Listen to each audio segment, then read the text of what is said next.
ఇది లైవా?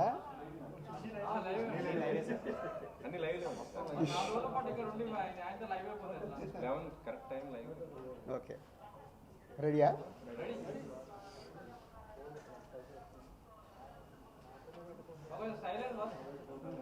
అందరికీ నమస్కారం.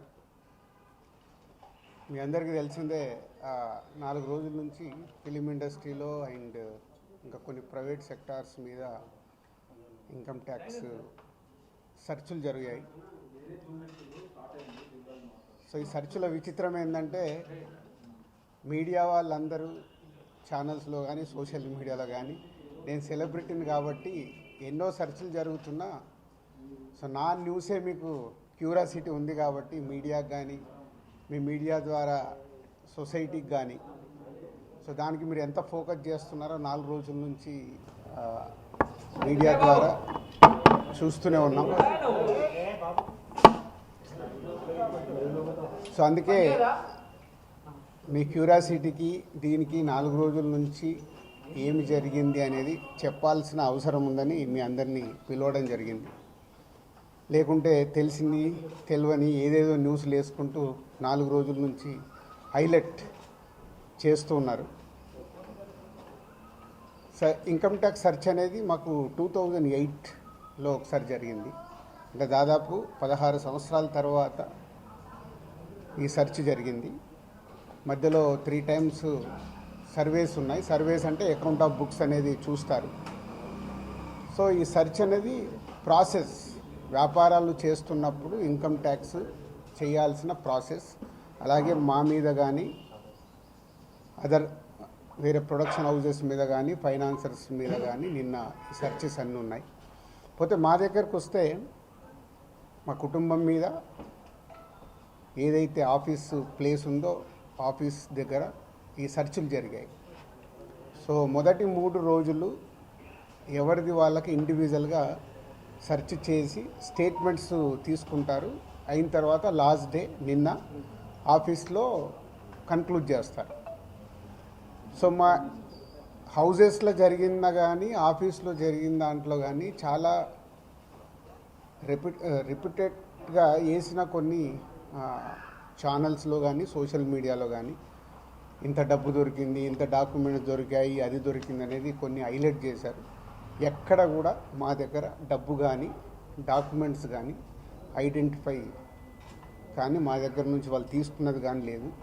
నా దగ్గర ఒక 5 lakhs, మా శిరీష్ గారి దగ్గర ఒక 4.5 lakhs, అలాగే మా డాటర్ ఇంట్లో 6 lakhs, ఆఫీస్లో 2.5 lakhs, మొత్తం బిలో 20 lakhs. మా అందరి దగ్గర కలిపి బిలో 20 lakhs ఉంది. అలా ప్రతి ఒక్కటి ఇట్లా వాళ్ళు ఇన్కమ్ ట్యాక్స్ ఏమేమి చూశారనేది ఇలా వాళ్ళది అయిన తర్వాత పంచనామా చేసిస్తారు. సో క్యాష్ రూపంలో అది. అలాగే 5 సంవత్సరాల నుంచి మేము ఎక్కడ ప్రాపర్టీస్ కానీ వేరే దాంట్లో ఇన్వెస్ట్మెంట్ చేయడం కానీ ఎక్కడ ఏమీ జరగలేదు. అది కూడా డిపార్ట్మెంట్కు టోటల్గా అందరి దగ్గరికి వెళ్ళి క్లియరెన్స్ చేసుకున్నారు. ఇది క్లీన్, ఎక్కడ డాక్యుమెంట్స్ కానీ అలాంటివి ఎక్కడేం లేవు. అలాగే బిజినెస్ దాంట్లో ప్రొడక్షను, డిస్ట్రిబ్యూషను, థియేటర్ సైడ్ ఉన్నాం కాబట్టి వాళ్ళకి అన్నీ డీటెయిల్గా కావాలి. డీటెయిల్ అంటే ప్రొడక్షన్ ఎలా జరుగుద్ది, ప్రొడక్షన్లో 24 క్రాఫ్ట్స్ ఉంటాయి. ఆ 24 క్రాఫ్ట్స్లో లావాదేవీలు ఎలా ఉంటాయి ఒక్కొక్క సినిమాకి. సో ఆ డీటెయిల్స్ అన్నీ వాళ్ళు తీసుకోవడం జరిగింది. అలాగే డిస్ట్రిబ్యూషన్ సైడ్ ఎలా ఉంటుంది, ఎగ్జిబిషన్ సైడు ఎలా ఉంటుంది అనేది వాళ్ళన్ని డీటెయిల్స్ అడుగుతూ అందరి దగ్గర తీసుకొని ఫైనల్గా నా దగ్గర నిన్న ఇవన్నిటిని ఎవరెవరు ఏమేమి స్టేట్మెంట్లు ఇచ్చారు, ఏముంది అనేది ఫైనల్ నాతో నిన్న కన్క్లూడ్ చేశారు. డిపార్ట్మెంటే ఆశ్చర్యపోయింది. అంటే ఇంత దిల్రాజు గారిని మేము ఏదో ఎక్స్పెక్ట్ చేసాం, అలా ఉంటుంది ఇలా ఉంటుందని సెర్చ్ జరిగేటప్పుడు దే ఆర్ వెరీ హ్యాపీ. వాళ్ళకు మాకు జరిగిన కోఆపరేషన్లో కానీ దాంట్లో కానీ they are very happy department. ఫర్దర్గా ఆడిటర్స్ డిపార్ట్మెంట్ ఉన్నదాని మీద వాళ్ళు క్లారిటీ చేసుకుంటారు. అన్ని బుక్స్ ఆఫ్ అకౌంట్స్ కరెక్ట్గా ఉన్నాయా, ఇవేమున్నాయి లాస్ట్ 5 years అని, అవన్నీ వాళ్ళు చేసుకొని కన్క్లూడ్ చేస్తారు. ఇదైపోతే మా మదర్ది, అమ్మకి 19th రోజు కాఫ్ కోల్డ్ ఎక్కువైంది.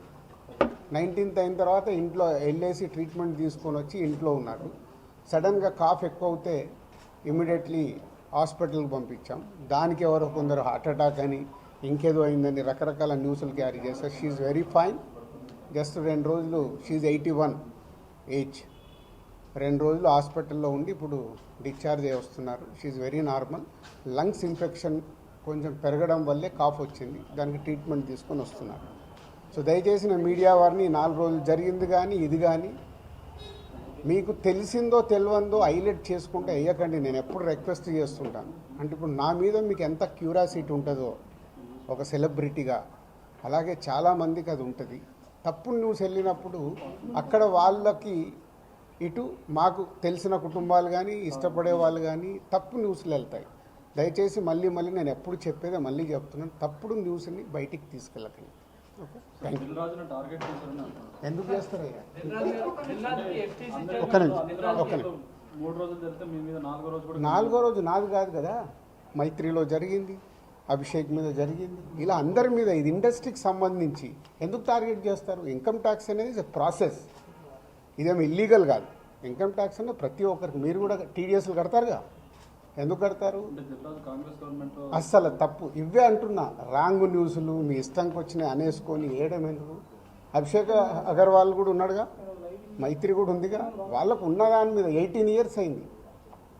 మా మీద సెర్చ్ జరిగి 18 years, ఏమో 2 years కాలేదు, 3 years కాలేదు. అంటే ఆఫ్టర్ 18 years చేసే వాళ్ళు ప్రొసీజర్, ఇన్కమ్ ట్యాక్స్ ప్రొసీజర్లోనే జరిగింది, ఎక్కడ ఏమీ లేదు. అనవసరమైన ఎక్కడ మీరు ఊహించేసుకొని హైలైట్లు చేయరు. ఓకే,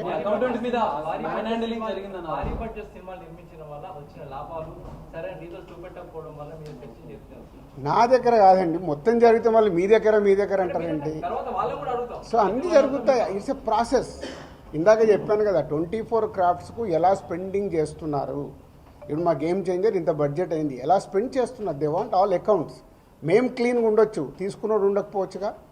సో మా దగ్గరికి వెళ్ళి అన్ని డీటెయిల్ తీసుకొని ఎవరెవరికి వెళ్ళాయో వాళ్ళ ద్వారా చెక్ చేస్తారు. ఎందుకంటే TDS, GST, so many process ఉంటాయి. అంతేగాని ఎక్కువ ఊహించేసుకుంటున్నారు, ఏం లేదని. హైలైట్స్ దాంట్లో ఉండకుండా కొంచెం బయటికి రండి అని నా రిక్వెస్ట్.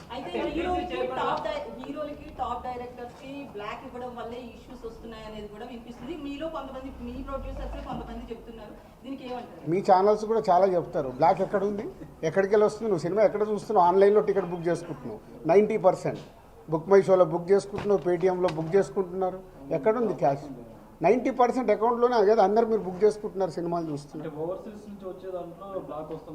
అది మళ్ళీ మీ ఊహ. ఎవరికి రావాల్సిన స్టోరీలు ఎప్పుడు రాసుకుంటూనే ఉంటారు, ఎందుకంటే మీకు కూడా హైలైట్స్ కావాలి కదా, లేకుంటే కష్టంగా. నేను మీకు అదేనండి చెప్తున్నా, 2008లో అయింది సెర్చ్ నా మీద. ఎన్ని సంవత్సరాల తర్వాత వచ్చారు? 1, 2 ఓన్లీ నా మీదే అవుతే మీరు మాట్లాడేది రైట్. ఇండస్ట్రీలో చాలామంది మీద అయింది కదా. సో దీనికి దానికి లింక్ లేదు కదా. అదే అనవసరమైనది ఊహించుకొని లింకులు చేయకండి అనే నా రిక్వెస్ట్. అసలు నేను ఆఫీస్కి వెళ్ళాను, మరి నాకు ఎవరైనా చెప్పలా.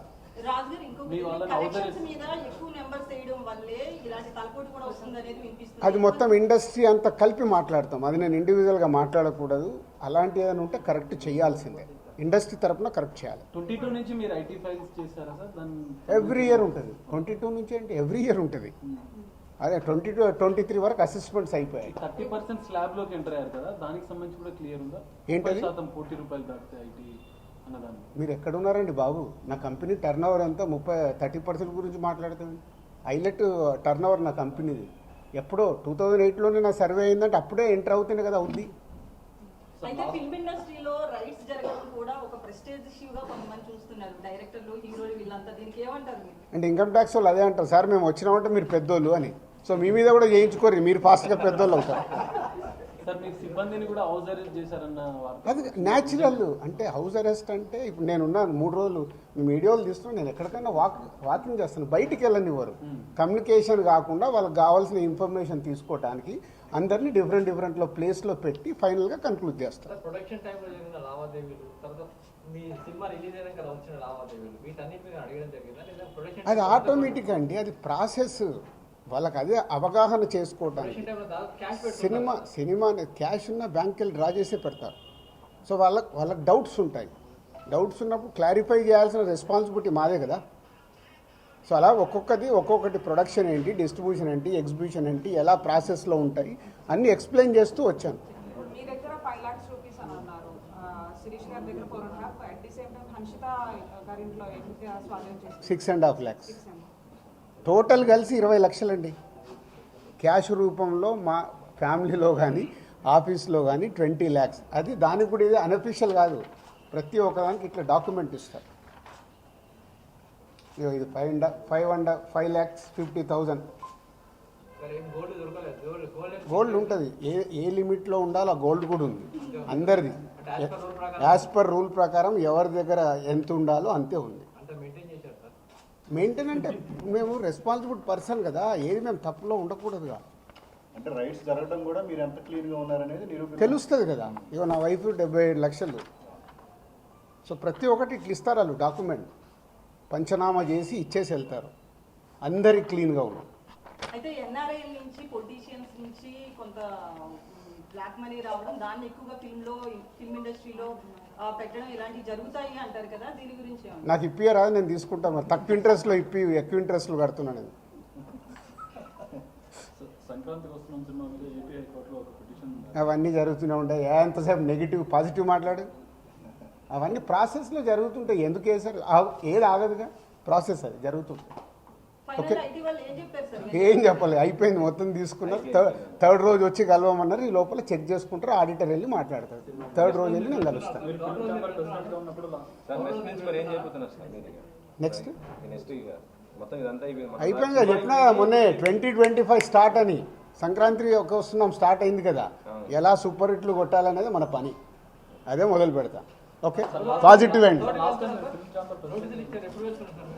థర్డ్ రోజు రమ్మన్నారు. ఈ లోపల ఆడిటర్ వెళ్ళి మాట్లాడతారు. Okay, thank you.